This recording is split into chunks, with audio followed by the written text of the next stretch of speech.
आपने कही कि नफरत की पौध जब तक हटाया ना जाए, ये वर्ड आपने यूज किया, ठीक है। नफरत की पौध तो तब हटेगी ना जिसके हाथ में सब कुछ हो, जिसका काम है मोहब्बत फैलाना। वही जब नफरत फैला रहा हो तो इस पौध को तो पानी दिया जा रहा है बरगद बनाने के लिए, नफरत के पेड़ को। आप कहते हैं नफरत को पौध जब तक ना हटाया जाए। यही काम तो पहले लोग करने की कोशिश कर रहे थे, लेकिन अब उस पौधे में तो इतनी खाद पानी डाल दी गई है कि देश में जहां देखो वहीं नफरत की पौध बड़ी बड़ी उग गई है। क्योंकि जिस तरह से अभी हाल फिलहाल में 300 से ज्यादा कश्मीरी पंडित जो पीएम के योजना के तहत सरकारी नौकरी वहां पे कर रहे हैं, वो तो धरने पे बैठे हुए थे, उनकी आवाज को दबाई जा रही थी, वो एक तरह से नजरबंद किए गए थे। मैं मेरे भाई इसका जवाब देता हूँ। अगर वो वहाँ पे नौकरी कर रहे हैं, ठीक है ना, अगर उनको प्रॉपर सिक्योरिटी वहाँ पे नहीं मिल रही है, हिंदुस्तान का आदमी कश्मीरी पंडित हमेशा शहीद होता रहेगा ऐसे ही। आप मेरे को बताइए, सरकार ने अभी एक मुहिम छेड़ी कि लोगों को वापस भेजा जाए, उसके बाद शहीदी हुई नहीं क्या? अभी भी लोग मर रहे हैं। तो इतना चेंज करके भी हमने वो बकरे बनाए हुए हैं। अब तो डाटा राइट नाउ दोस्तों नमस्कार। अपनी मातृभूमि को छोड़ना कौन चाहता है? हर आदमी चाहता है कि वो अपनी मातृभूमि पे रहे, उसकी आखिरी सांस मातृभूमि पे निकले। ये ख्वाहिश जरूर होती है हर इंसान की। हमारे साथ जो खड़े हैं ये कश्मीरी पंडित हैं और जो जंतर मंतर पे खड़े हैं, बलिदान दिवस भी मना रहे हैं और तकरीबन 33 साल हो गए। एक विस्थापन का दर्द जो है वो तो है। नवंबर 1990 बीपी सिंह की सरकार नेशनल फ्रंट की हुआ करती थी, बीजेपी की सपोर्ट से चल रही थी वो सरकार। मात्र 1 साल बीपी सिंह प्रधानमंत्री रहे और 1990 के नवंबर में वो हट गए और फिर चंद्रशेखर प्रधानमंत्री बन जाते हैं। लेकिन इस 1 साल के दरमियान 1990 का जनवरी से लेकर के अप्रैल का महीना इतिहास में दर्ज है। और इतिहास में क्यों दर्ज है आप जानते हैं, जिस तरह से वहां पे नरसंहार हुआ कश्मीरी पंडितों के साथ में। लेकिन इस 33 साल के दरमियान उस कश्मीरियों के साथ राजनीति तो होती रही, क्योंकि अगर दर्द नहीं होगा तो फिर राजनीति नहीं हो सकती, और दर्द खत्म हो जाएगा तो फिर राजनीति होगी कैसे? 33 साल से अलग अलग जगहों पे जो कश्मीरी पंडित वहां से विस्थापित होकर आए, यहाँ पे रह रहे हैं, दिल्ली में भी रह रहे हैं, और जितनी भी राजनीतिक पार्टियां आती है उससे गुहार लगाती है, और हर राजनीतिक पार्टी अपने एजेंडा में शामिल करते हैं कि कश्मीरी पंडित को दोबारा बसाया जाएगा। लेकिन एक बात कहना जरूरी है कि आजकल व्हाट्सएप यूनिवर्सिटी में जो इतिहास पढ़ाया जा रहा है, उस इतिहास को आप किताबों में पढ़िए कि आखिर सिचुएशन क्या थी, क्यों कश्मीरी पंडित को कश्मीर छोड़ना पड़ा, वो आप पढ़ेंगे तो पता चलेगा।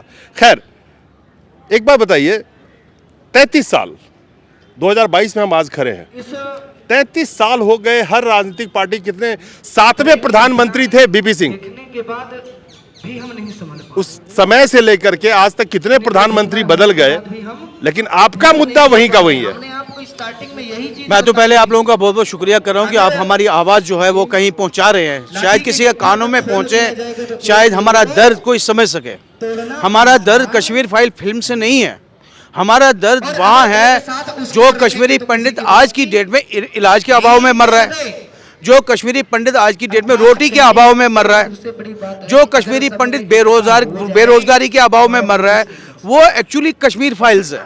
कश्मीर फाइल्स वो मूवी नहीं है, अब वो कश्मीर फाइल्स दिखाती है हिस्ट्री। प्रेजेंट कोई देखना नहीं चाहता। मोदी जी आते हैं, वो कहते हैं जी हम कश्मीर में व्यवस्था बना रहे हैं कश्मीरी पंडितों को वापस बसाने की। मेरा एक सवाल है मोदी जी से, अगर मैं आज बसने के लिए नहीं जाऊंगा, मेरा बच्चा है, आपका बच्चा है, मैं रुकूंगा यहाँ पे। बसने के लिए इसलिए नहीं जाना चाहते क्योंकि आपको सिक्योरिटी फील नहीं हो रही है। उसकी वजह मैं बताता हूँ, क्योंकि जिस तरह से अभी हाल फिलहाल में 300 से ज्यादा कश्मीरी पंडित जो पीएम के योजना के तहत सरकारी नौकरी वहां पे कर रहे हैं, वो तो धरने पे बैठे हुए थे, उनकी आवाज को दबाई जा रही थी, वो एक तरह से नजरबंद किए गए थे। मैं मेरे भाई इसका जवाब देता हूँ। अगर वो वहाँ पे नौकरी कर रहे हैं, ठीक है ना, अगर उनको प्रॉपर सिक्योरिटी वहाँ पे नहीं मिल रही है, स्वाभाविक है कि वो मारे जाएंगे। देखिए जी, कई एजेंसीज वहाँ पे काम कर रही है, ये एक एजेंसी नहीं है, कई एजेंसीज काम कर रही है। किसने मारा ये भी पता नहीं है। क्या ये मिलिटेंट्स ने ही मारा? लेकिन मरा ये तो पता है ना। बिल्कुल मरा। क्या किसने मारा किसने नहीं मारा, इसकी कोई पता तब तक नहीं लगेगा जब तक उसकी पूरी छानबीन नहीं होगी। और उसके बाद आज की सिचुएशन ये है, मेरे पिताजी यहाँ हैं, मैं यहाँ हूँ, मेरा बच्चा वो बेंगलोर में है, मेरा दूसरा बच्चा वो कहीं और है। हमारा एक परिवार के 4 परिवार बने हुए हैं, ठीक है ना। अगर हम कश्मीर में होते, हमारी अपनी सभ्यता, हमारी अपनी रिवायतें, हमारे अपने रिचुअल्स वो विलुप्त हो खत्म हो गए। एक मिनट में रुकूंगा। मैं समझना चाहता हूं क्योंकि आप कश्मीरी हैं अभी हमने बताया और हम एक घंटे जो वादा किया गया था कि धारा 370 हटने के बाद से वहां पे सब कुछ हड़ी भड़ी दिखाई जा रही है, लेकिन आज भी वहां पे कश्मीरी पंडित जो आप अभी हैं वहां पे जो नौकरी कर रहे थे, वो अपनी जान के लिए धरने पे बैठे हुए हैं कि हम यहाँ रहना नहीं चाहते। समझ आएगा क्योंकि हमने ध्यान से आखिर किस तरह से ये सरकार कहती है कि वहां पे 370 हटने के बाद कितने लोगों ने जमीन लिया? एक लोग ने, जो आरटीआई से पता चला था। आप जो एक्चुअल आपकी वहां पे जमीन जायदाद होगी वो नहीं जा पा रहे हैं, तो बाहर वाले तो दूर की बात है। तो क्या बदला 370 के बाद? अगर ये नफरत की पौध जो वहां पे बोई गई कई सालों पहले, उस नफरत की पौध को जब तक नेसो नाबूद नहीं किया जाए, जब तक ये जमीन जो कश्मीरी पंडित की है उस कश्यप भूमि में, उस जमीन में जो सभ्यता थी उस जमीन को वापस न लाया जाए, 370, 380, 390 इन चीजों को हटाने से कुछ नहीं होगा। ये एक महाभारत का युद्ध है जो 19 दिन चला था, हमारे लिए एक एक दिन 10-10 हजार साल के बराबर है। नहीं, मैं एक बहुत अच्छी बात आपने कही, मैं बीच में ही रोकता हूं लोगों को, इसलिए रोक रहा हूं कि आपने कही कि नफरत की पौध जब तक हटाया ना जाए, ये वर्ड आपने यूज किया है, ठीक है। नफरत की पौध तो तब हटेगी ना जिसके हाथ में सब कुछ हो, जिसका काम है मोहब्बत फैलाना। वही जब नफरत फैला रहा हो तो इस पौध को तो पानी दिया जा रहा है बरगद बनाने के लिए, नफरत के पेड़ को। आप कहते हैं नफरत को पौध जब तक ना हटाया जाए, यही काम तो पहले लोग करने की कोशिश कर रहे थे, लेकिन अब उस पौधे में तो इतनी खाद पानी डाल दी गई है कि देश में जहां देखो वही नफरत की पौध बड़ी बड़ी उग गई है। तो कैसे हटेगा? आप मेरे को बताइए, 33 साल से जो सरकारें आई है हिंदुस्तान में, उस नफरत की पौध को काटने का उनका फर्ज बनता है। हमारे यहाँ जो ब्यूरोक्रेट्स हैं, हमारे यहाँ जो पॉलिटिशियंस हैं, ये हमारे ऊपर राजनीति कर रहे हैं क्या? उस आदमी ने जिसने हिंदुस्तान के झंडे के लिए, उसकी इज्जत के लिए अपनी जान गंवाई, 33 साल अभी भी गंवा रहे हैं, उस धरती को जो आदमी खून से सींच रहा है तिरंगा के मान के लिए, उस आदमी की शहीदी अब भी चल रही है। तो कौन responsible? Who is responsible for that? It's the governments. 30 साल से जितनी गवर्नमेंट्स है, were not they in a position to correct the positions. क्या वो इस स्थिति में नहीं थे कि देखें इतनी हमारी एजेंसीज है, सीबीआई है, रॉ है, what they are doing? But what they are doing, I am agree with you. But can you tell me who is doing the hate politics right now, or hate politics on the top right now? See the- How come it is possible without the government, without the these leaders? They are giving the power to do the hate politics to their कार्यकर्ता, you can say that, to their people, you can say that. बात ऐसी है कि एक राजनीति है दुर्योधन की, उसके कई सारे मोहरे में गोलमोल बात कह रहा हूं। जब उन मोहरों को उनका नेसो नाबूद नहीं किया जाएगा, और करेगा कौन? वो सरकार करेगी। जो सरकार बैठी हुई है यहाँ, yes, people who have vested interest in running that politics, they are always going to create these type of problems. Hindustan का आदमी, कश्मीरी पंडित हमेशा शहीद होता रहेगा ऐसे ही।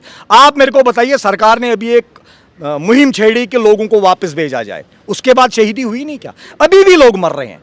तो इतना चेंज करके भी हमने वो बकरे बनाए हुए हैं कि अब तो data right now it is very difficult to get the data, but in 2019 got the data that most of the killing, I mean सबसे ज्यादा जो जवान मारे गए हों या आपकी आतंकी घटना हुई हो, 2019 में कम से कम 60 से 70% बढ़ गई थी कश्मीर के अंदर में।